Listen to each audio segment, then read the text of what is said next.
It's the Happy Families podcast. It's the podcast for the time-poor parent who just wants answers now. Hello, it's Dr. Justin Coulson. I'm here with Kylie, my wife, mum to our 6 kids. I'm the parenting expert and co-host on Channel 9's hit TV show, Parental Guidance, which was on last night from 7:30. Got a couple of nights off now. But we're going to review what happened last night and specifically dive into some expert commentary to help to raise happy families. Kylie, so much happens in every single episode. I want to take last night's episode a little differently to normal. Rather than going through each of the challenges and talking about each of the families, I want to talk about a general theme. In fact, 2 themes that I think we can extract out of last night. The first one is life skills, whether it's cooking dinner or responding to smoke alarms. And there are a couple of other things in there as well that we can talk about. But life skills were on full display last night. And I have to say, in some places, they were lacking. They were really lacking significantly. And I also want to talk about motivations for why kids do what they do and why parents do what they do. Where do you want to start? The top of the list is always a good place to start. Okay, life skills it is. So the first challenge involved cooking dinner for the parents. Mum, Dad, you get the night off. Kids are going to organise dinner. And notice it was organised dinner. It was provide dinner. Here's what happened. As teen parents, our children have roles in the family. Yeah. We put a lot of responsibility on Matthew. He's like the captain of the side. So why don't we all have a group discussion about what we want to order to be delivered to us? 100% easier. So do we have to cook dinner tonight? You have to provide dinner for us. Well, let's go to Macca's. Well, Deja, what do you think? Sushi. You're not going to cook us anything? They're not cooking.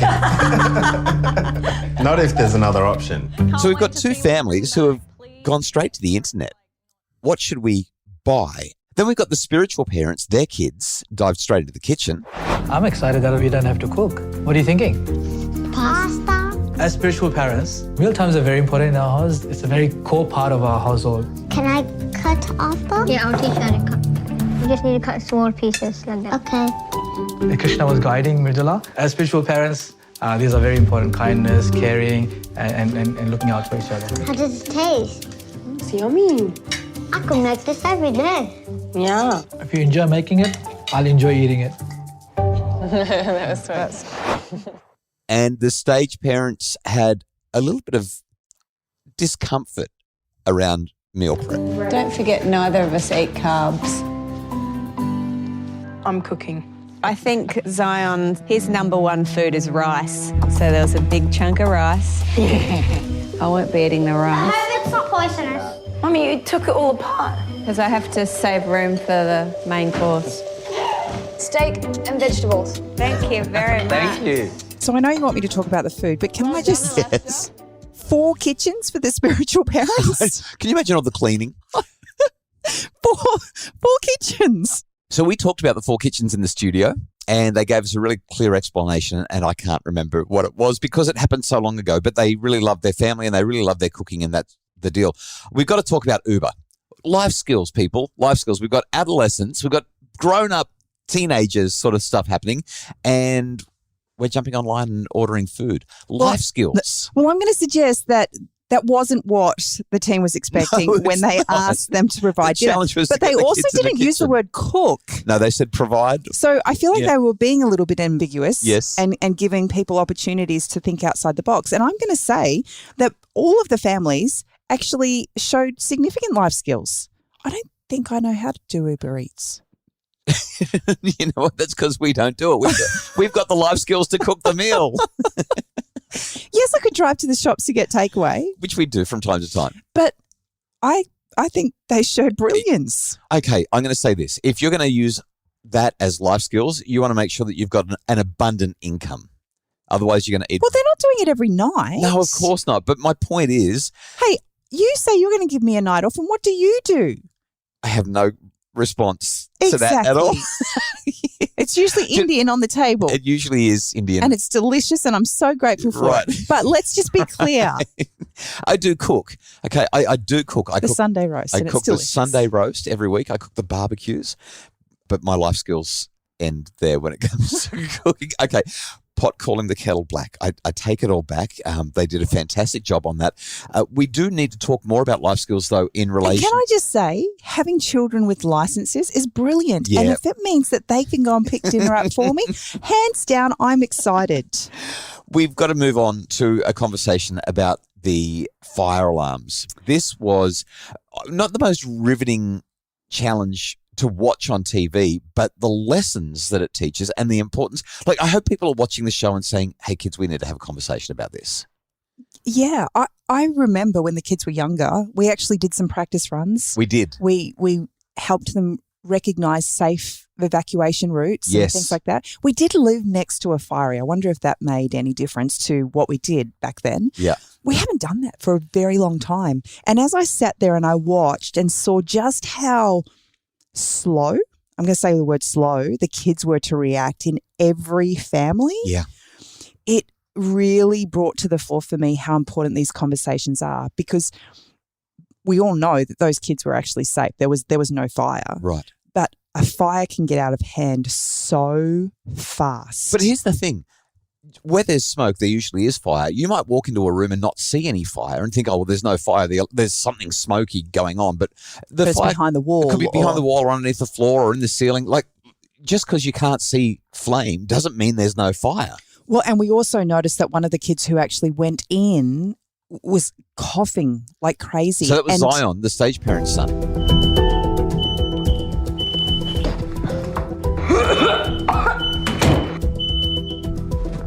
I saw where it came from. Where's Daddy and Mummy? It's not a fire. Good.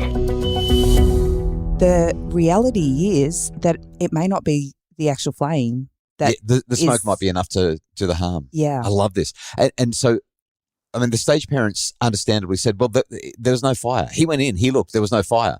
But that's not the point. If there's smoke, you need Where's the smoke coming from? What kind of smoke is it? We toxic. Yeah. Well, we made sure it was non-toxic. I'm going to say this in defense of the stage parents and their son Zion.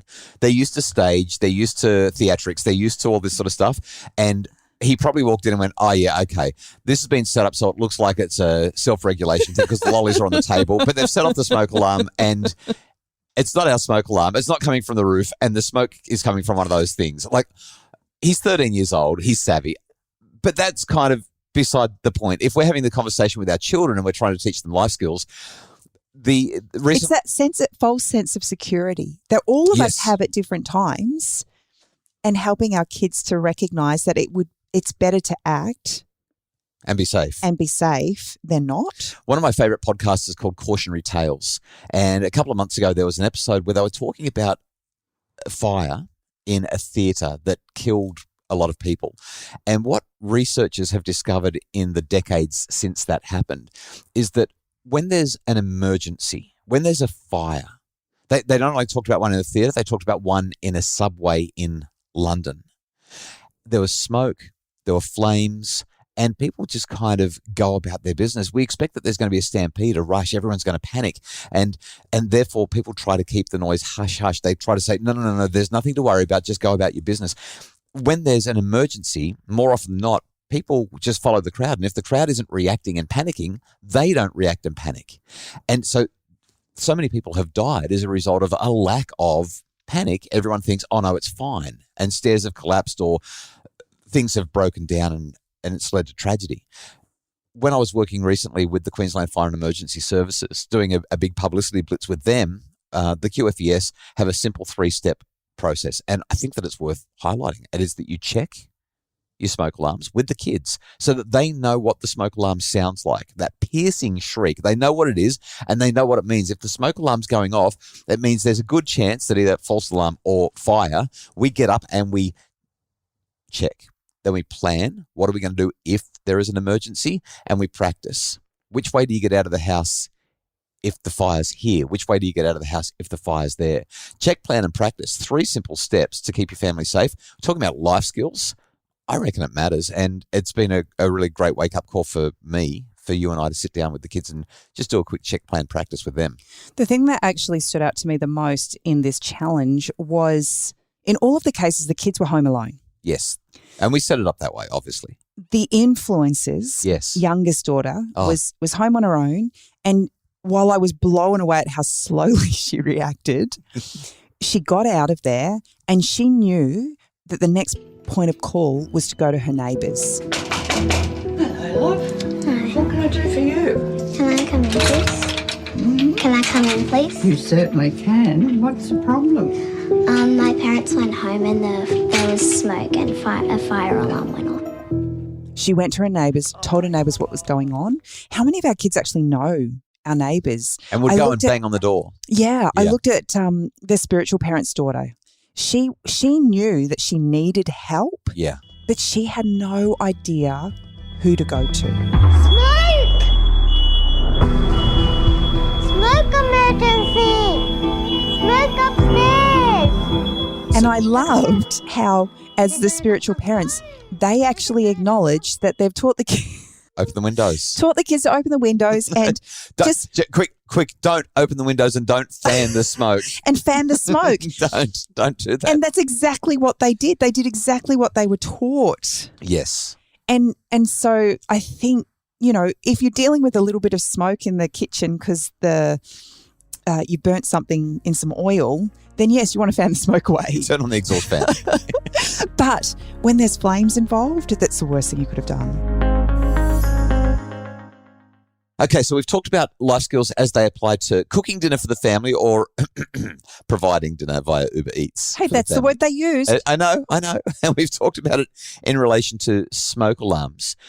So, Kylie, there's one really important thing for us to talk about. It didn't really come booming out of the episode last night, but it applies to every single family, and that is our dreams for our kids. I think there was a bit of tension over that. There really was. Yeah. And to me, I'd like to unpack that some more. Is it okay to have goals for your kids? Is it okay when your kids have goals to say, I'm here to support you 100% and get behind them and start your own business to help them to achieve those goals? If our children end up famous Hollywood actors, they need to buy us a house, a Range Rover with white leather interior. They can keep the rest of it, but as long as they remember that we started them off. I found this part of the show quite compelling. Yeah. Like I said, there was a bit of tension in the room over it because from the outward appearance, it would be very, very easy to make a judgment call that these kids are just going along with mum and dad's goals. I don't think they are, though. I don't think they are at all. The stage, an opportunity to perform, get all that validation from people. Kids love this stuff. What if they wanted to become a nurse or a teacher? Do you feel like you put that same passion into that, though, than you would? Because these are your interests. I don't care what they do as long as they're happy. We're not the type of stage parents that want our kids to be famous or push them in that direction at all. They love it. That's what they want to do. They love it. And being an actor is one of the most highly sought after, regarded. Everyone wants to be a YouTuber or a superstar in one way or another when they're kids. You just have to look around. Kids actually want to be famous. And that was my next point. But the kids are young enough that at this point it is just fun. It's so much fun. They're the center of attention. They love it. And you can tell that they do. The only one, I'm not sure why, but their 17-year-old daughter, she almost seems like a silent member in the family. Yeah, there's a reason for that. She pretty much said to the producers, I'm not sure that I really want to be actively involved in this. And so they intentionally gave her a quieter role. She didn't participate heavily. I think once it was all over, she might have regretted that decision. I don't know, but certainly when I spoke with Sarah and Shane, they said, yeah, our elder daughter she just wanted to have a back seat role. Well, good on her for participating. And good on her for being willing to say, yeah, I'm in, but I'm not fully in. Like, I think that they did a great job in supporting her in that. Yeah, I think that's great. Yeah. So that we've got this situation, though, where Sarah and Shane have said, we've got kids who really want to be doing media and acting and stage. Let's create a theatre company. And Dad's a drama teacher at school. So I love the way they've said, if we're in, we're all in. To me, that's really exciting. But my big challenge, and this isn't so much about them now because they're a great family. They've got great kids. They're doing a stellar job. My question is, what happens when we, as parents generally, hear our kids say, this is what I want to do. And they feel validated because we're supporting them in it. not necessarily starting businesses to support it, but they want to learn the piano or the violin or the clarinet, or they want to start a sport. And so we go and buy all the gear and we get them going, and then they're not so keen anymore. That motivation wears off. How do we respond then? And we've been through this. I've actually spoken about it a couple of times. We went through this with our eldest daughter when I was... We've been through this 100 times. Well, we have, because we've got 6 kids. But the easiest story to tell is the one about our eldest daughter who wanted to start cycling on the velodrome with me because I was competing and riding my bike on a Friday night with all my friends and all their families around the Unanderra velodrome in Wollongong. And so we went out, and I was a poor uni student. We had no money for this, but we went and bought a second-hand bike, and we bought the Lycra off some people and the special shoes that you've got to wear and the helmet. We bought all the gear, and we put her on the track, and the enthusiasm lasted for, I don't know, 5 weeks. And I was going to say 6. Right. But she was not very good at it compared to all the other kids her age who had been doing it for several years. And she completely lost motivation. Didn't want to do it. I pushed and pushed for another 4-6 weeks or something like that until it was like, this is nuts. Why am I having a fight every Friday night about going and riding bikes? What are we doing here? It didn't work because her goal became my goal for her. There's also another angle to kind of come from with this. If our children want to be involved in the things that we want to be involved in, is it actually the thing that they want? Or is their desire to be involved because they actually just want our attention, because they actually want to be with us? And this is not, the stage parents have just given us a catalyst for a conversation. Oh, yeah, totally. This is not about them now. But is our child's motivation to be involved in that thing because that's the only way they feel like they can be seen and validated? That's how they feel like we connect with them over this. Yeah. Or is it actually an intrinsic motivation to be involved with this, and the byproduct of that is I get to spend time with Dad as well? Make no mistake, if your children are involved in an activity because it means that they get to connect with you, that's not a bad thing.